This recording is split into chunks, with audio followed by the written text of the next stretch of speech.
I never thought I'd be walking through snow-covered streets, holding a cup of Halo Halo in my mittened hands, shivering yet grinning like a fool.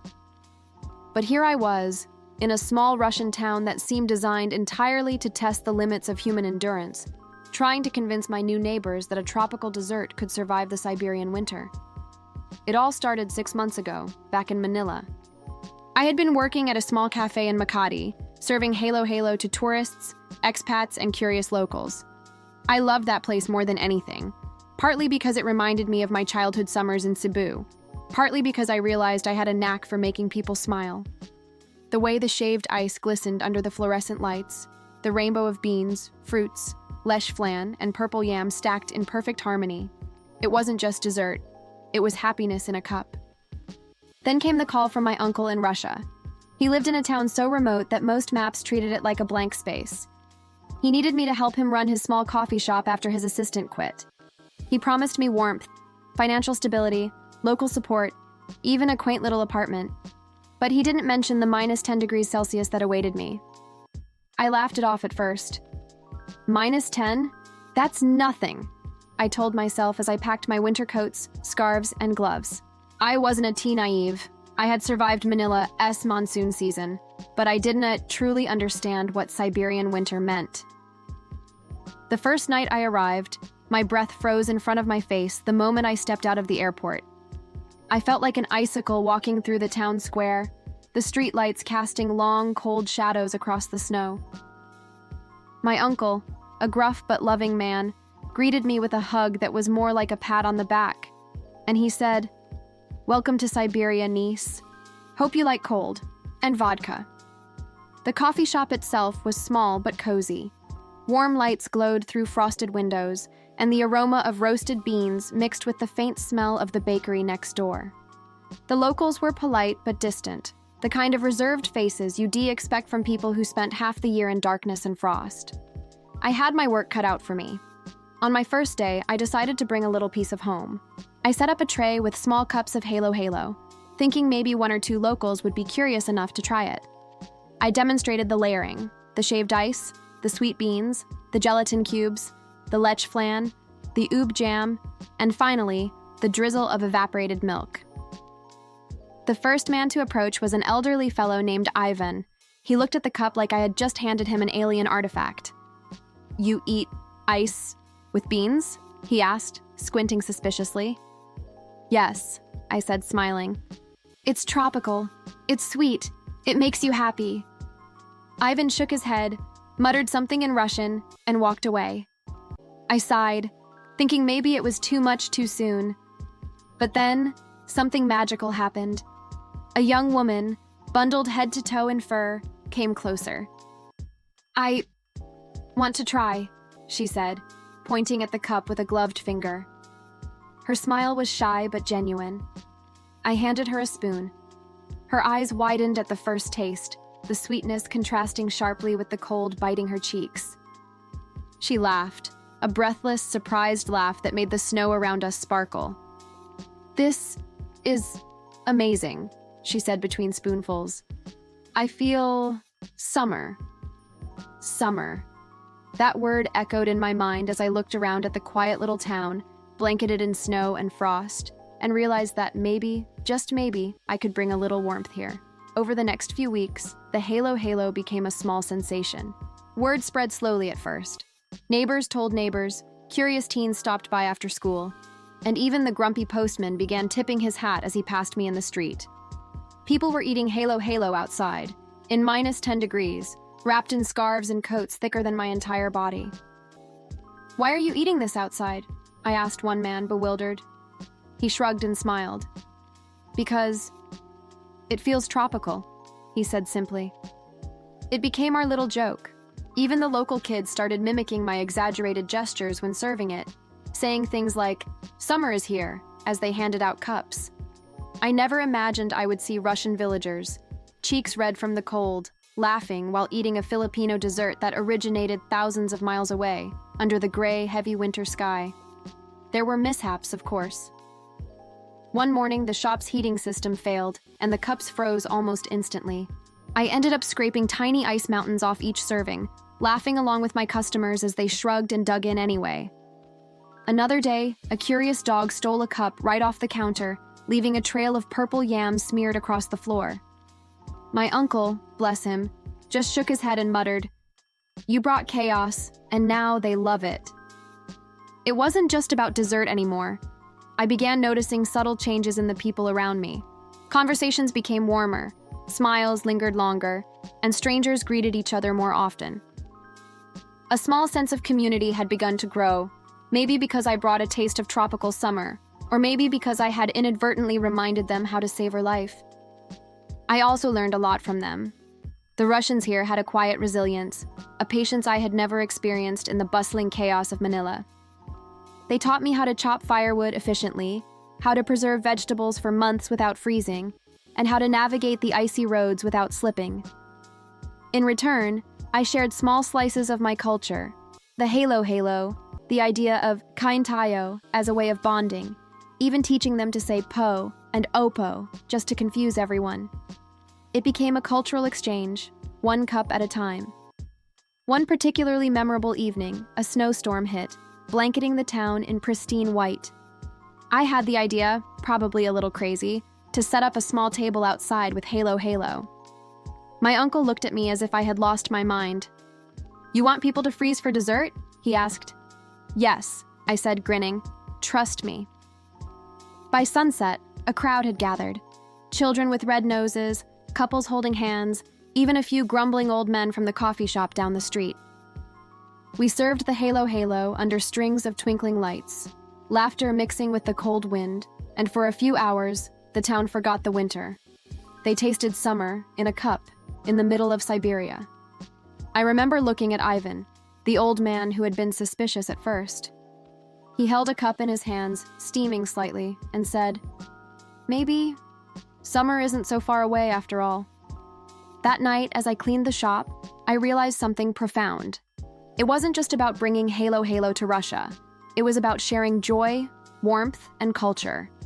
It was about reminding people that happiness could be portable, even in a cup of shaved ice and sweet beans.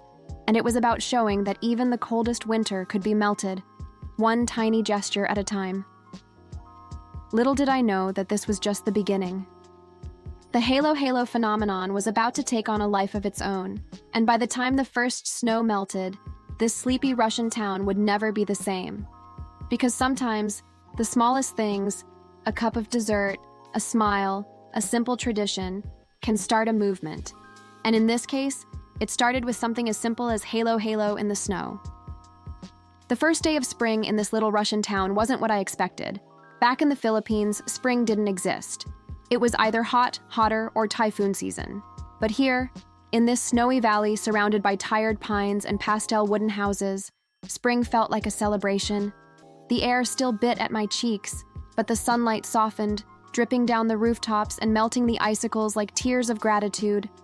And halo season, it was somehow becoming a real thing. I didn't mean for it to explode. I genuinely thought the winter craze would die out once people stopped pretending the cold didn't hurt. But then the opposite happened.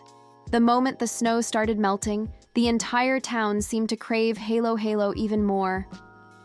"You brought summer to us," the old postman told me one afternoon, tapping his chest like he had discovered philosophy. "Now we addicted."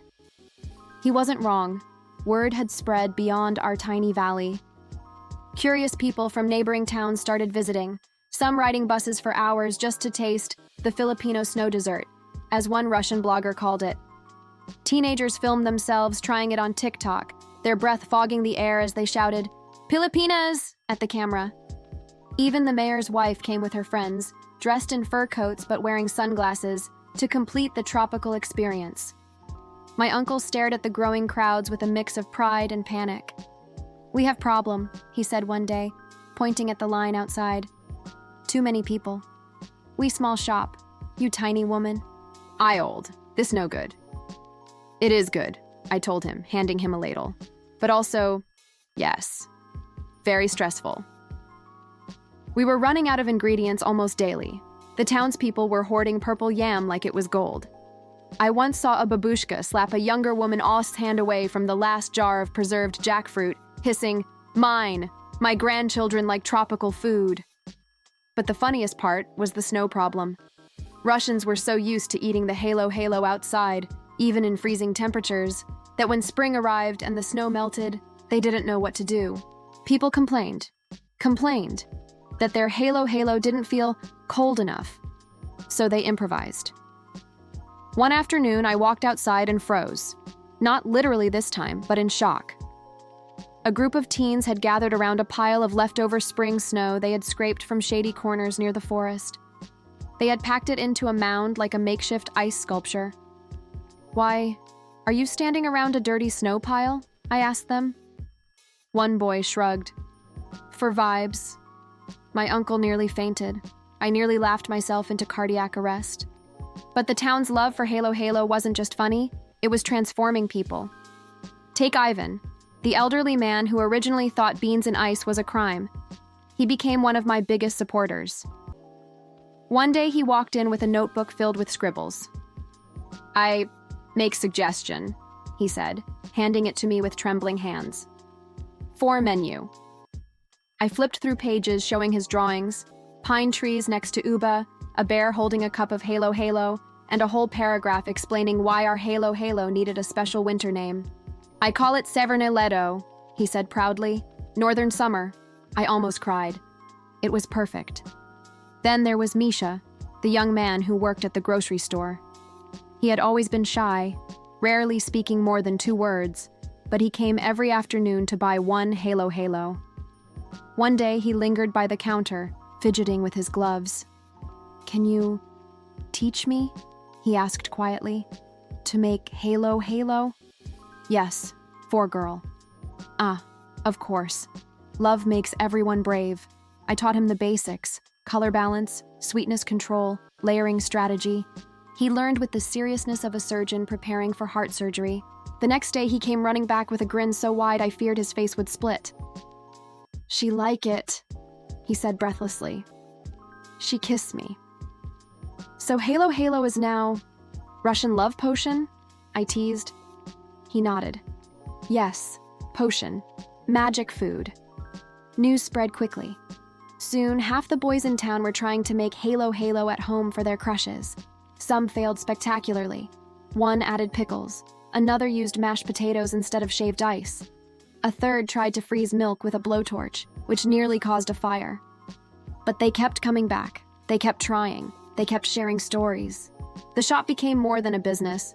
It became a place where people connected, over sweetness, over curiosity, over the shared joke that they were eating tropical dessert in a frozen village. And then came the conflict. It started small. The local bakery owner, Olga, had always been proud of her pastries. Her piroshki were the best in the region, her bread famous for miles. She tolerated the halo sensation at first, but when she saw her afternoon regulars skipping her shop for mine, she got competitive. One morning, she barged into the shop with a tray of bright pink pastries. "I make Russian halo," she announced dramatically, placing the tray on the counter. My uncle raised an eyebrow. I tried very hard not to laugh. Inside each pastry was a mix of frozen cottage cheese, mashed berries, and, God forgive her, pickled beets. People tried it, and they smiled politely, then quietly spit it out behind the snowman someone had built outside. Olga cornered me later that day. "You stealing my customers," she said, hands on hips. "You steal their hearts with your tropical magic. You turn Russians into island people." "Is that bad?" I asked carefully. She huffed, stomped her foot, and left. But the next week she returned, not to fight, but to learn. "Teach me," she said grudgingly, "how to make purple jam thing." "Uba?" "Yes, Uba, the purple happiness." I taught her, and in exchange, she taught me how to make her famous piroshki. We ended the day laughing in the kitchen, covered in flour and purple stains, like children making a mess. After that, she became one of my biggest halo promoters. Spring blossomed fully then, and with it came warmth, not just from the sun, but from the people. One day, the mayor himself visited the shop. He was a round, jolly man with a mustache so thick I suspected it had its own personality. "You brought good business," he told me. Tourists come here now. Bloggers come. Even news people ask me, what is Filipino dessert taking over Russian town? He slapped my back so hard I nearly flew into the freezer. Then came the idea that changed everything. We hold festival, he said grandly. Summer festival, but not Russian. Filipino. I blinked. A Filipino festival? In Siberia? Yes, we make beach, in town square. I didn't know whether to laugh or cry, but the town took it seriously. They trucked in sand, decorated lampposts with fake palm leaves, and painted murals of jeepneys on old brick walls. Kids made cardboard suns and hung them beside Christmas lights. Someone even built a bamboo-style hut out of recycled wood and pastel paint. When the day arrived, the entire square had transformed into a strange but beautiful hybrid of Russia and the Philippines. There were stalls selling halo, coconut-shaped pastries, grilled fish, Russian barbecue, and homemade mango pudding that tasted nothing like mango, but people enjoyed anyway. People wore sunglasses even though it was cloudy. Someone blasted Dahil Sayo on speakers. Kids waved small Philippine flags they had drawn by hand. It was surreal, it was chaotic, it was perfect. But the most emotional moment happened near sunset. The mayor went up on stage and called my name. I looked around, confused, but people, which now included villagers from 2 more towns, started cheering. They pushed me gently forward until I stood there under the lights. You bring warm to our winter, the mayor said. You bring happiness. You bring... what is word? He snapped his fingers searching for it. Bayanihan? My heart clenched. We adopt you, he continued. You Filipino-Russian now, citizen of both, cold and summer. The crowd cheered louder. My uncle wiped his eyes discreetly. Kids waved halo cups in the air. Then something incredibly Russian happened. Someone began singing. A folk tune first, deep and soft, then others joined in, harmonizing. It spread like a warm blanket across the square. They weren't singing for me. They were singing with me, welcoming me, thanking me, embracing me. I cried, openly, messily, without shame. Later that night, as the lights dimmed and the stars appeared faintly behind clouds, the townspeople gathered around a gigantic bowl of halo, the finale of the festival. They scooped from it like it was a communal offering, a symbol of everything we had built together. Ivan leaned toward me and whispered, "This, our tradition now, every year." I looked around, at children running in the sand even though it was only 10 degrees, at old women laughing as they ate ice, at my uncle smiling wider than I'd ever seen, at the entire town glowing with a warmth I thought only the Philippines could give. And it hit me. I didn't just bring halo to Russia.